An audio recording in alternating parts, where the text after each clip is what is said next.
Israel की राजधानी तेल अवीव के बेन गुरियन इंटरनेशनल एयरपोर्ट से 27 जून 1976 को रात 11 बजे फ्रांस के एयरबेस A320-203 इजरायली शहर तेल अवीव से ग्रीस की राजधानी एथेंस के लिए उड़ान भरती है। विमान में कुल 246 यात्री और 12 क्रू मेंबर सवार थे। ज्यादातर यात्री यहूदी और इजरायली नागरिक थे।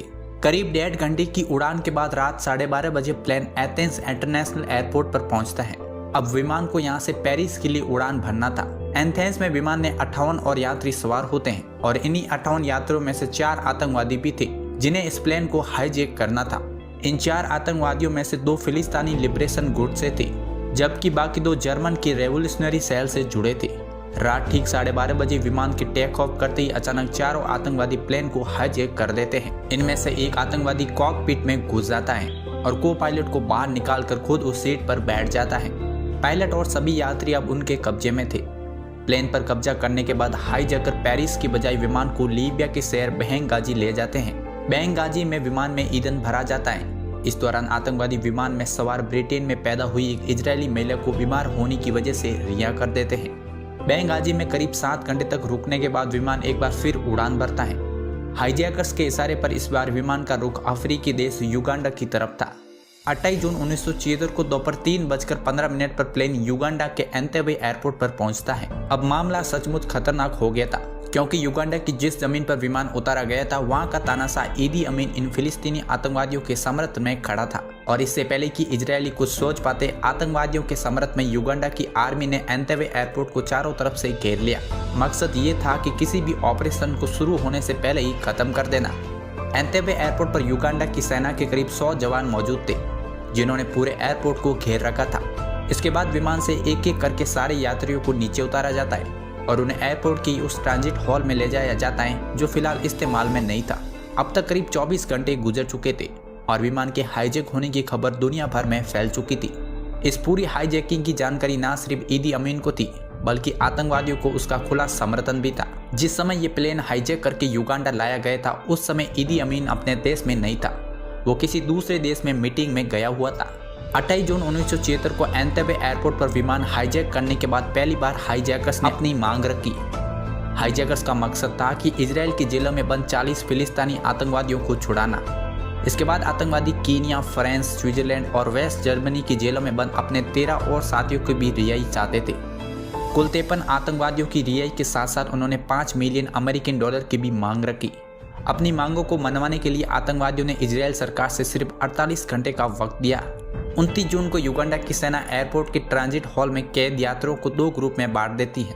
जितने गैर इजरायली नागरिक थे उन्हें एयरपोर्ट की ही वेटिंग हॉल में ले जाकर कैद कर दिया गया, जबकि एयर फ्रांस क्रू के 12 मेंबर और कुल 94 इजरायली नागरिक को एक साथ उसी ट्रांजिट हॉल में कैद रखा जाता है। इनमें से ज्यादातर बुजुर्ग और बीमार थे।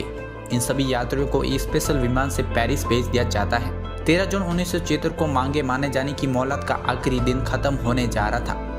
इसी बीच हाईजैकर्स गैर इजरायली बंधकों में से 48 यात्रियों को रिहा कर देते हैं। 1 जुलाई को हाईजैकर्स की दी गई मोहलत खत्म होती उससे पहले इजरायली सरकार ने हाईजैकर्स तक पैगाम भिजवाया। पैगाम में ये लिखा था कि वो बातचीत के लिए तैयार है, पर उन्हें कुछ और मोहलत दी जाए। आतंकवादी इजरायली सरकार की बात मान लेते हैं और मांगे मानने की डेडलाइन 4 जुलाई की दोपहर तक बढ़ा देते हैं। इतना ही नहीं, इसी के कुछ घंटे बाद ही वो 100 और गैर इजरायली नागरिक को रिहा भी कर देते हैं। इन सभी लोगों को भी स्पेशल विमान से पेरिस भेज दिया जाता है।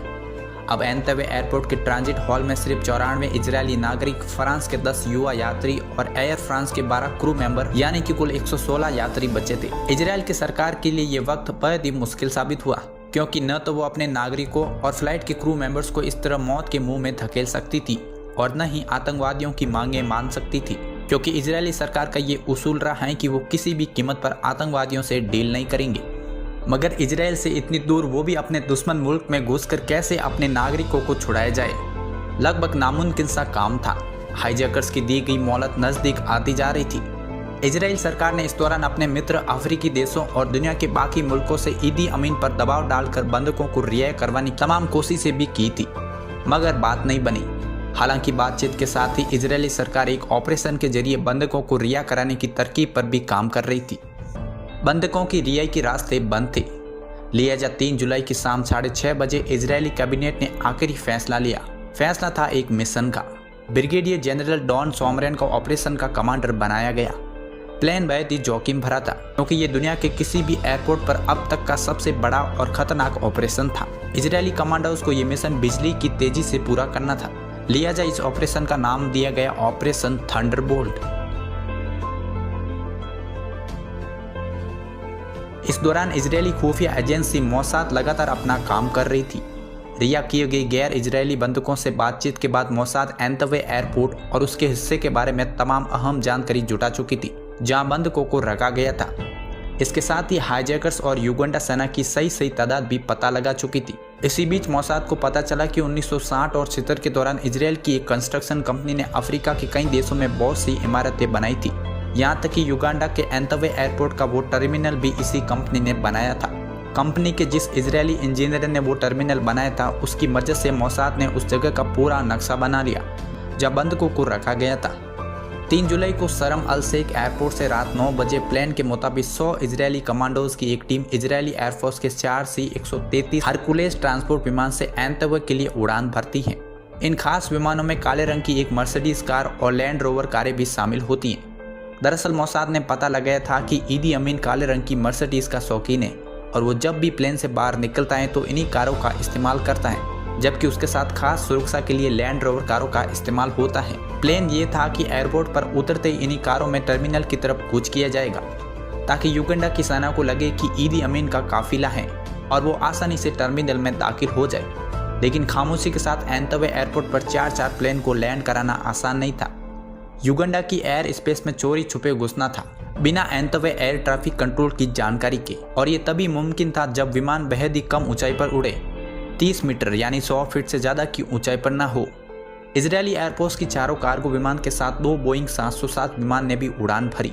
पहली बोइंग जिसमें मेडिकल टीम मौजूद थी वो नैरोबी एयरपोर्ट पर रुक गई, जबकि दूसरी बोइंग को एंतवे एयरपोर्ट पर ही उतरना था। 3 जुलाई रात 2 बजे इजरायली एयरफोर्स के 4 विमान बेहद ही नीची उड़ान भरते हुए और एंतवे एयरपोर्ट के ट्रैफिक कंट्रोल को धोखा देते हुए रनवे पर उतर पड़ते हैं। रात के अंधेरे में चारों विमान को एयरपोर्ट पर कुछ इस तरह उतारा गया कि वहां मौजूद युगांडा आर्मी और आतंकवादियों को खबर तक नहीं लगी। विमान का कार्गो द्वार पहले से ही खुला था। एक मर्सिडीज और लैंड रोवर कारें रनवे पर उतरती आती हैं। उनमें पहले से ही कमांडोज बैठे थे। 100 इजरायली कमांडोज की एक क्रैक टीम को 3 हिस्सों में बांटा गया। इनमें से एक टीम को एयरपोर्ट के टर्मिनल में बंधक बनाकर रखे गए यात्रियों को छोड़ने का काम सौंपा गया, जबकि दूसरी टीम को एयरपोर्ट के रनवे पर घात लगाकर बैठी युगांडा की आर्मी और आतंकवादियों का मुकाबला करना था, और तीसरी टीम की जिम्मेदारी थी छुड़ाए गए यात्रियों को साथ लाए खाली जहाज में बैठाना। इमारत में घुसते ही गोलियां चलनी शुरू हो गई। इजरायली कमांडोज माइक पर इंग्लिश और हिब्रू में चिल्लाते रहे कि वो इजरायली सैनिक हैं और सभी इजरायली यात्री लेट जाएं। इस दौरान कमांडोज ने 3 आतंकवादियों को गोली मार दी। तभी 19 साल फ्रेंच लड़का खड़ा हो गया। कमांडोज ने उसे आतंकवादी समझा और उसे भी गोली मार दी। इसके अलावा 2 और बंधक भी क्रॉस फायरिंग में मारे गए। कमांडोज को देखकर 3 आतंकवादी एक दूसरे कमरे में छिप गए, मगर इजरायली कमांडोज ने उस कमरे में ग्रेनेड फेंके और गोलियों की बौछार कर दी और तीनों आतंकवादी मारे गए। इजरायली कमांडोज ने अपने इस प्लान को बखूबी निभाया। सबसे पहले उन्होंने बंदूकों को अपने घेरे में लिया। दूसरी टीम युगांडा की सेना पर टूट पड़ी। महज आधे घंटे के अंदर सभी हाईजैकर्स को खत्म कर दिया गया और यात्रियों को सुरक्षित प्लेन तक पहुंचा दिया गया। इस पूरी कार्रवाई का जायजा हवाई अड्डे के ऊपर चक्कर काट रहे एक 5वें हवाई जहाज में बैठे ऑपरेशन के कमांडर जनरल एडम खुद ले रहे थे। इस ऑपरेशन में 7 हाईजैकर्स और युगांडा की सेना के 48 जवान मारे गए, जबकि एयरपोर्ट पर खड़े युगांडा के करीब 30 विमानों को भी जाते जाते इजरायली कमांडोज ने तबाह कर दिया था ताकि कोई भी उनका पीछा ना कर सके। क्रॉस फायरिंग में 3 इजरायली बंधकों की मौत भी हो गई, जबकि 5 कमांडोज घायल हुए थे। ऑपरेशन में इजरायली यूनिट कमांडर योनातान नेतन्याहू की मौत भी हो गई थी। युगांडा के तानाशाह ईदी अमीन के लिए ये खून का घूंट पीने जैसा था। उसे यकीन भी नहीं हुआ कि उनके देश में घुसकर अपने नागरिकों को छुड़ा कर ले जा सकता है। सुबह की पहली किरण के साथ साथ इजरायली बंधक इजराइल पहुंचे और दुनिया को इस ऑपरेशन की भनक लगी तब पूरी दुनिया हैरान रह गई।